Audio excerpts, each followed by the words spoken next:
All right, this is part 2 of our PowerPoint slide on minerals. So we're going to go on to trace minerals.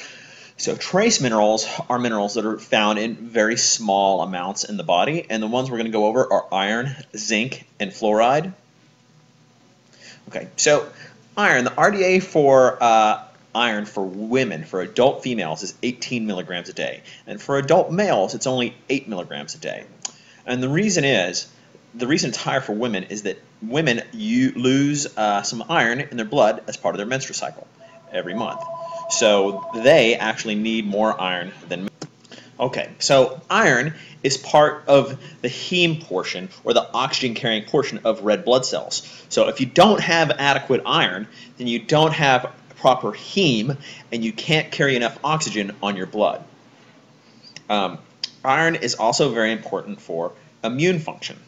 So when people have iron deficiency, it's probably one of the more common deficiencies in the U.S., and it's going to occur primarily due to low intake. So we've got 3 levels of depletion here. Level 1 is iron depletion, which means you've got low blood ferritin, low blood iron essentially, right?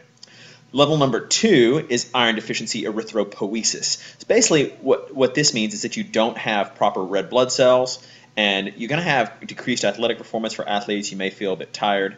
Then the 3rd level is iron deficiency anemia, which means you've got lots of you either have insufficient or defective red blood cells, and this can actually be pretty bad, and it can basically you're exhausted a lot if you have this.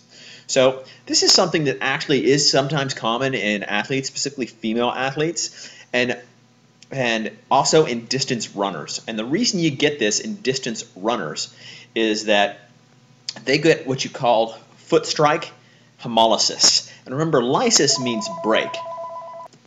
So lysis means break. And when runners run for long distances, just pounding that pavement again and again and again, striking their feet against the ground actually crushes the red blood cells. It actually breaks and destroys the red blood cells. And doing this again and again, day after day, what can make this person deficient in iron and red blood cells. And they're finding that you can even get this sometimes in weightlifters that push really heavy weights, that they can actually squeeze their muscles so tight as to crush red blood cells. And I'm sure some of these guys that love lifting big heavy things would actually be pretty excited to know that they can flex their muscles so hard that they can crush red blood cells. So the other reason this is fairly common is you'd find it in vegetarians, because lots of your good sources of protein or of iron are actually good protein, good meat sources. So you're going to find this in vegetarians. So basically, to keep from getting iron deficiency, you got to have low dietary intake or poor food intake. You can also have increased demand for iron, be that through the menstrual cycle for women, or through some sort of blood loss, or through foot strike hemolysis. You also lose a little bit of iron through sweat. Now, the problem with iron supplements is if you take too much, it can be really toxic. So 45 milligrams a day is the upper limit, and the most common way to get toxicity is going to be in children or other people taking multivitamins. So if you had a kid that downs an entire bottle of Flintstones vitamins, they could actually get iron toxicity and die from that. So keep those vitamins away from kids. One is appropriate. The appropriate, the amount on the label is appropriate, but lots of them is not. So symptoms can include diarrhea, rapid heart rate, dizziness, and this can all lead to death. It can also lead to malabsorption of other nutrients. One of the main things that happens is over time you can get excessive storage in the liver, and you can actually have liver failure. Okay, where are we going to find this stuff? Mostly in beef, poultry, and fish.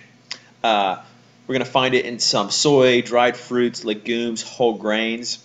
You're also going to find that absorption of iron is increased with vitamin C intake. When I worked for women, infants, and children as a nutrition counselor, we would frequently get people with low iron. We would tell them to eat their good iron source along with a good vitamin C. Okay, so that is going to be the end of our slides on minerals. And just like with vitamins, really, I don't want you to so much concentrate on how much of in grams or milligrams is the RDA. What I want you to understand is the most important thing to take away from each mineral is what's its purpose, what are the chances of deficiency, and what happens when you have deficiency, what are the chances of toxicity, and what happens if you have toxicity, should people supplement, should they not supplement, who should, and why. And that is much more important information, and that's more useful information than how many milligrams of any particular mineral that you need. And that's something that you can really use in your own life. So that's really what I'd like you to know, what I'd like you to concentrate on. For the exam material, it's going to be more concentrated on the minerals I've covered in the PowerPoint. So, but you're still responsible for anything in the text, so make sure you read all of that.